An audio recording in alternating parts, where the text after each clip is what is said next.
Hello everyone, welcome to my channel. Stylish डिझायनरमध्ये आपले स्वागत आहे. आपल्या चॅनलवर फ्री आरी वर्कचे पूर्ण बेसिक टू ॲडव्हान्स पूर्ण फ्रीमध्ये आपण क्लासेस बघितलेले आहेत. बेसिकचे 40 डेज कंप्लीट केलेले आहे आणि ॲडव्हान्सचे ऑलमोस्ट 80 डेज कंप्लीट झाले आहे. आता पीकॉक तो पण थोड्या दिवसात आपला पीकॉक पण येणार आहे.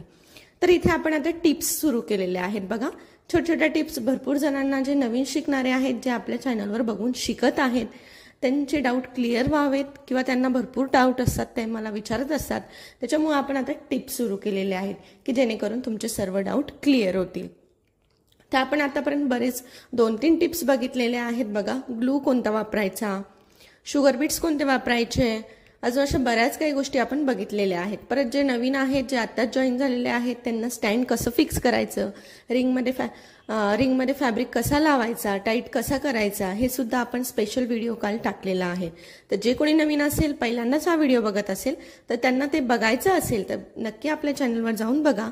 चॅनलला सबस्क्राईब करा आणि बेल आयकॉनला पण क्लिक करा, जेणेकरून जे व्हिडिओ टाकत जाईल त्याचे नोटिफिकेशन तुम्हाला भेटत जातील. तर चला, तर मग तुम्हाला इथे आता दिसत असेल, बघा, रिंग दिसत असेल.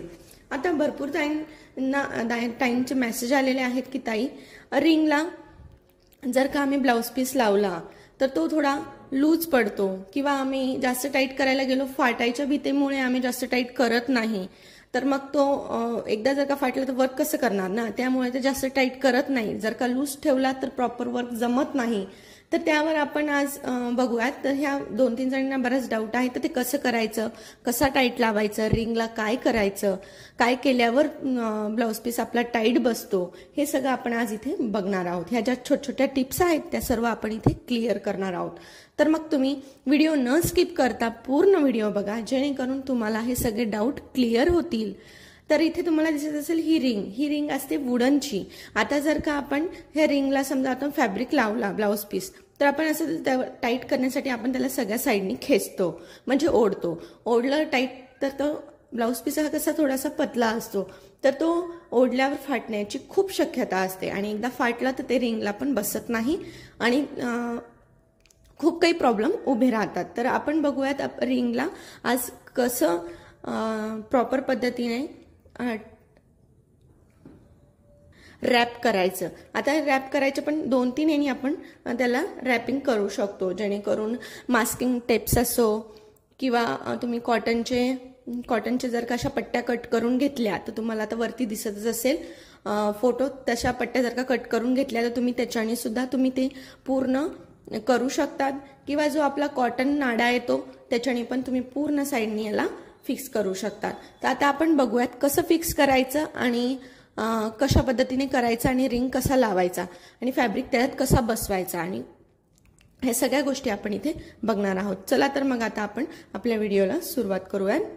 काल सांगितल्याप्रमाणे हे बघा, हे ॲडजस्टेबल असतं. याला असं गोल गोल फिरून ह्या 2 रिंग असतात, एक आतली रिंग आणि एक बाहेरची रिंग. आतमध्ये जी रिंग येणार आहे ती पूर्ण तुम्हाला गोलच भेटणार आहे, त्याला हे स्क्रू येणार नाही. जो फक्त बाहेरची रिंग असेल त्यालाच फक्त स्क्रू येतो. हे मी तुम्हाला काल जे व्हिडिओ टाकला होता की स्टँड कसं फिक्स करायचं, रिंगमध्ये फॅब्रिक कसं लावायचं, त्यात हे मी क्लिअर केलं आहे. पण तरी पण मी एकदा सांगते. आता हे बघा, आपण हे स्क्रू लूज करून मधली रिंग काढून घेतली तर आपल्या अशा 2 रिंग भेटलेल्या आहे. तर ही जी आतली रिंग आहे जी पूर्ण गोल आहे, बघा तुम्हाला दिसत असेल, तर हिला कुठेच असं हे नाही आहे, स्क्रू नाही आहे. तर त्या रिंगला काय करायचं, आता आपण पूर्ण रॅप करणार आहोत. तर मी त्याच्यासाठी घेतलेलं आहे इथे मास्किंग टेप. ही जी पेपरची टेप येते ती मी इथे घेतली आहे, त्याच्याने मी तुम्हाला दाखवणार आहे. तुम्ही इथे मी आता सांगितल्याप्रमाणे कॉटनचे जर का पट्टी एक पट्टी अशी कट करून घेतली, साधारणतः 1-1.5 इंची जर का पट्टी कट केल्या आणि त्या जर का पूर्ण अशा रॅप केल्या तरी पण चालतं. किंवा कॉटनचा जो आपण दोरी यूज करतो, दोरी म्हणजे साधारणतः नाडी म्हणतात सगळेजण, ती जर का यूज केली कॉटनची, ते पण तुम्हाला बघा वरती फोटोमध्ये दिसत असेल, तशा पद्धतीने जर का तुम्ही ते पण यूज केलं तरी काहीच प्रॉब्लेम नाही. तर आपण किंवा मग हे पण तुम्ही करू शकतात. तर आता आपण हे बघूयात मास्किंग टेप कशी रिंगला पॅक करायची पूर्ण. हे बघा, आता मी हे असं रिंग उभं पकडलेलं आहे आणि हे अशी क्रॉस लावते.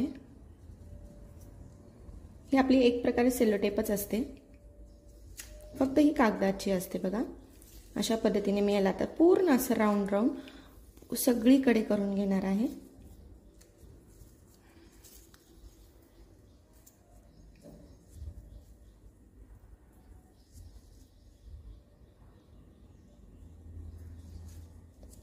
तुम्हाला दिसत असेल, मी थोडं झूम करून दाखवत आहे जेणेकरून तुमचे सगळ्यांचे डाऊट क्लिअर झाले पाहिजे आणि हा आपला जो ब्लाऊज पीस आहे तो फाटला नाही पाहिजे, कारण की खूप प्रॉब्लेम उभे राहतात. आणि हे कसं याचे हे बघा, आपण जर का असं रिंगला केलं तर याचे 3 फायदे आहेत.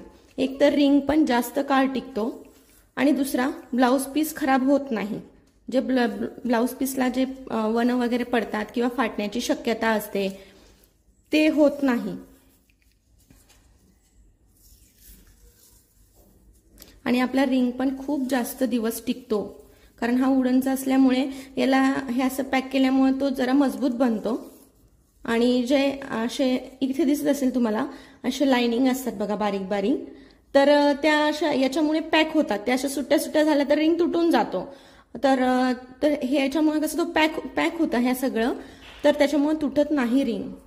तर अशाच पद्धतीने असं पूर्ण व्यवस्थित तुम्हाला पॅक करून घ्यायचं.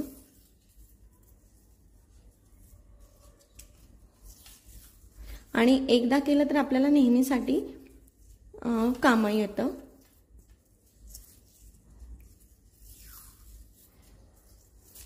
हे बघा अशा पद्धतीने.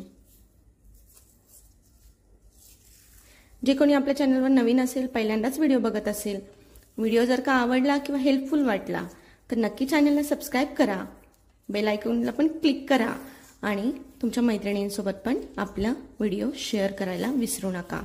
आणि हो, आपल्याकडे होलसेल रेटमध्ये पूर्ण आरीवर्क मटेरियल अवेलेबल आहे. ज्यांना कुणाला ऑर्डर करायचं असेल त्यांनी स्क्रीनवर दिसत असलेल्या नंबरवर मेसेज करायचा आहे किंवा कॉल करायचा आहे. ट्रेसिंग पेपर सुद्धा आपल्याकडे युनिक डिझाईनचे ट्रेसिंग पेपर पण अवेलेबल आहे. पॅचेस आहेत, भरपूर व्हरायटी आहे.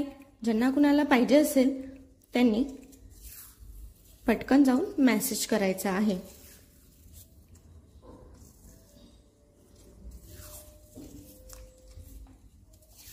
हे बघा अशा पद्धतीने पूर्ण रिंगला करून घ्यायचा आहे.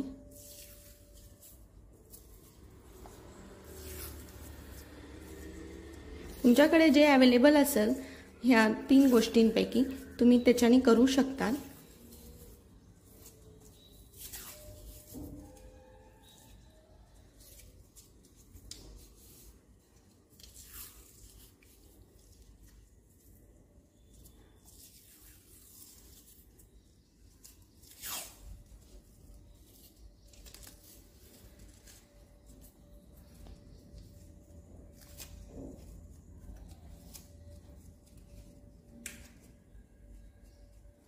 हे बघा अशी एकदम व्यवस्थित अशी लावायची. जितकं आपण व्यवस्थित करू ना तितकं प्रत्येक काम आपलं सुंदर होणार आहे. आणि आरी वर्कमध्ये तर प्रॅक्टिस खूप इम्पॉर्टंट आहे आणि फिनिशिंग. तुम्ही जितकं छान आणि व्यवस्थित काम करसाल, जेवढं फिनिशिंगने काम करसाल तेवढं तुमचं डिझाईन अट्रॅक्टिव्ह दिसणार आहे. बघू शकतात आपली ही पूर्ण रिंग बघा किती व्यवस्थित अशी आपण केलेली आहे बघा. हे बघा तुम्हाला इथे दिसत असेल पूर्ण रिंग. हा जो आतला सर्कल आहे त्याला आपण केलेला आहे. तर त्याच पद्धतीने तुम्ही ह्या बाहेरच्या याला पण करू शकता. आता ही आपण याच्यामध्ये ठेवून नट टाईट करूया. तुम्हाला मी दाखवते. हे बघा अशा पद्धतीने करू शकतो. हे बघा आता इतकं व्यवस्थित बसते, कारण की हे बघा काय होतं माहिती आहे का, असं आता तर आपण ही पूर्ण रॅप केली आहे. तर हे बघा ह्या 2 जे आहेत रिंग त्याच्यामध्ये थोडीशी अशी बारीक भेग असते. तर त्याच्यामुळे आपला ब्लाऊज पीस हा खूप पतला असतो. तर त्याच्यामुळे तो काय होतो असा टाईट बसत नाही. मग आपण काय करतो त्याला ओढण्याचा प्रयत्न करतो. ओढण्याचा प्रयत्न केला की तो फाटण्याची शक्यता असते. त्याच्यामुळे काय करायचं, आता हे लावल्यामुळे आता ह्याच्यातला गॅप एकदम कमी होऊन जातो. आता जेव्हा आपण फॅब्रिक लावतो तेव्हा फॅब्रिक हा व्यवस्थित बसतो आणि याला हे आपण मास्किंग टेप वगैरे रॅप केल्यामुळे त्या फॅब्रिकला पण ग्रिप बसते. त्याच्यामुळे तो टाईट बसतो. तर आता आपण बघूयात रिंगला फॅब्रिक लावून तो कसा टाईट बसतो हे बघूयात आपण. हे बघा आता मी हे साडीचे ब्लाऊज पीस घेते, तुम्हाला हेच लावून दाखवते म्हणजे तुम्हाला जास्त चांगल्या प्रकारे लक्षात येईल. दुसरा फॅब्रिक घेतलं तर मग लक्षात नाही येणार, त्याच्यापेक्षा हाच घेते जेणेकरून तुम्हाला व्यवस्थित लक्षात पण येईल आणि दिसेल पण. हे बघा आता हे मी वर्क केलेलं ब्लाऊज आहे, बॅक नेक आहे हा. हे बघा आपल्या ह्या मधल्या जी रिंगला आपण ट्रॅप केला आहे ती मी खाली ठेवली आहे, त्याच्यावर हे ब्लाऊज पीस अंथरलं आहे। आता ही जी आपली दुसरी रिंग आहे ती मी बरोबर याच्यावर लावणार आहे। बघा अशा प्रकारे ज्यांना तुम्ही याला पण लावू शकता, जर का तुम्हाला याला पण लावायचं असेल तरी तुम्ही त्याला पण लावू शकता। हे अशा प्रकारे मी बरोबर असं पॅक करते। याला पॅक केल्यावर हे याच्यात लावलं की आपला स्क्रू टाईट करून घ्यायचा, जेवढा टाईट होईल तेवढा करून घ्यायचा। केला की आता हे अशा प्रकारे हे बघा आता हे लूज झालेलं आहे। आता आपण याला एकदम सावकाश पद्धतीने असं बरोबर हे बघा काल दाखवल्याप्रमाणे सेम करायचं आहे। आता तुम्ही बघा हे टेप लावल्यामुळे आपण रिंगला किती व्यवस्थित असं बसणार आहे आणि थोडा पण हलणार नाही बघा।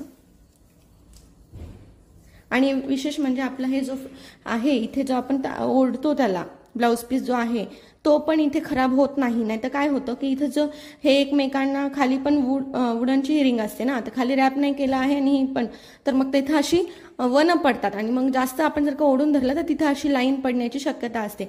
आणि हे ब्लाउज पीस असतात ना पतला असल्यामुळे तिथे अशी दोऱ्यांची अशी बारीक गॅप गॅप गॅप दिसतो, तर मग ते चांगलं दिसत नाही आणि तेवढा कपडा पण वेस्ट जातो। आणि एखाद्याच ब्लाउज पीस जर का छोटं असेल तर मग आपल्याला कमी पडण्याची पण शक्यता असते। असे भरपूर प्रॉब्लेम असतात। आता जे शिवत असतील ज्यांना हा नॉलेज असेल तर त्यांना समजत असेल। हे बघा आता तुम्ही बघू शकता, आता मी तुम्हाला वाटलं असतं स्टँडवर पण ठेवून दाखवते की किती व्यवस्थित असं टाईट झालं आहे आपलं। आणि आपल्याला हे बघा आता हे मध्ये जात आहे का, नाही जाते, एकदम प्रॉपर बसला आहे। पहिले बघितलं ना आपण कसं असं थोडंसं लूज होतं ते, तर आता याच्यामुळे एकदम प्रॉपर कपडा बसतो आपला। हे बघा मी आता इथे स्टँडवर लावून दाखवते तुम्हाला। स्टँडवर ठेवला आहे आपण, स्टँडवर ठेवल्यामुळे काय होतं हे बघा स्टँडवर ठेवल्यावर पण आपला फॅब्रिक हा असा ताठ राहतो, तुम्हाला दिसत असेल। हे बघा अशा पद्धतीने, आणि वर्क पण एकदम जितकं कपडा ताठ असेल तेवढं वर्क आपल्याला व्यवस्थित जमतं। आता तुम्ही बघू शकता किती ताठ आहे हे कपडा, एकदम स्ट्रेट आहे आणि एकदम प्रॉपर बसलेला आहे, हा लूज होत नाही। तर तुम्ही पण ह्याच पद्धतीने करा आणि ज्यांना कोणाला डाऊट असेल त्यांचे सर्व डाऊट क्लिअर झाले असतील असं तरी मला वाटतं। चला तर मग आजचे डाऊट सर्व क्लिअर झाले असतील। जे कोणी चॅनलवर पहिल्यांदा व्हिडिओ बघत असतील तर त्यांनी नक्की आपल्या चॅनलला व्हिजिट द्या, चॅनल जाऊन बघा, त्याच्यावर पूर्ण फ्री आरीवर्कचे क्लासेस आपले व्हिडिओज आहेत आणि ते पण डिटेल्समध्ये आहेत, सर्व डाऊट क्लिअर करून आहेत। आणि तरी कुणाला काही डाऊट असेल तर नक्की कमेंटमध्ये विचारू शकतात। चला तर भेटूयात उद्याच्याच व्हिडिओमध्ये अशाच नवनवीन डिझाईनसोबत, टिप्ससोबत। आणि काही हवं असेल, मटेरियल हवं असेल तर स्क्रीनवर दिसत असलेल्या नंबरवर मेसेज करायचा आहे। चला तर मग भेटूया उद्याच्या व्हिडिओमध्ये, तोपर्यंत नमस्कार, थँक्स फॉर वॉचिंग।